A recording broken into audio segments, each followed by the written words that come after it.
machen und sich der Dauerpropaganda der Staatsmedien entziehen. Wie wir hören, soll es jetzt ein Demokratiesiegel geben für Wahlen oder Länder, die besonders fleißig zensieren und überwachen. No, zbytek uslyšíte za chvilku v celém videu, v celém záznamu vystoupení této poslankyně a ještě jednoho poslance z Portugalska.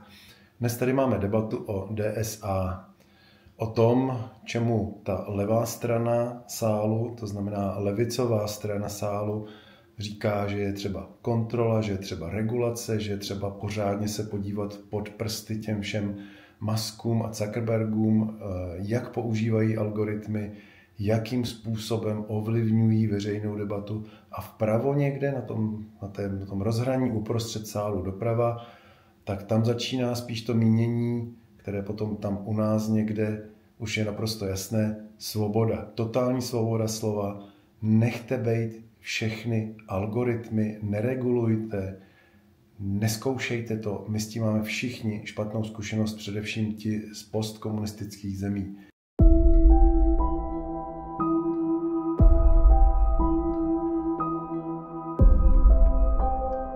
Today, censorship has started on Meta.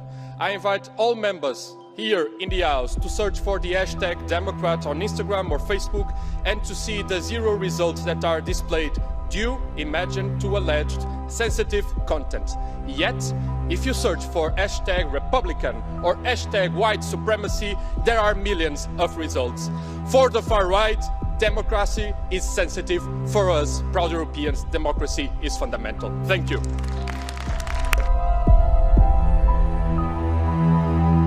Time we are talking about censorship, but it's not about censorship, it's about openness of debate. Let us see what happens right now on Instagram. If you use the hashtag Democrat, you get no results. If you use the hashtag Republican, you get a lot of results. This is what happens if we don't regulate in a fair way and make sure that free speech is actually organized by rules. This is what we need. Takových nesmyslů tady dnes zaznělo spousta.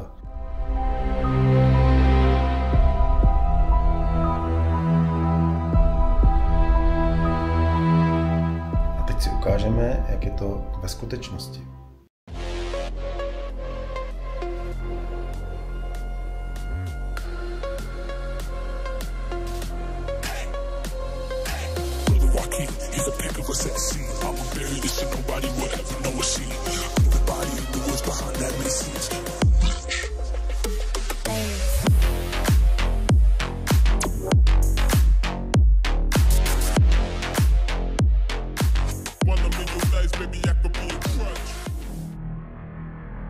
Free speech is actually organized by rules.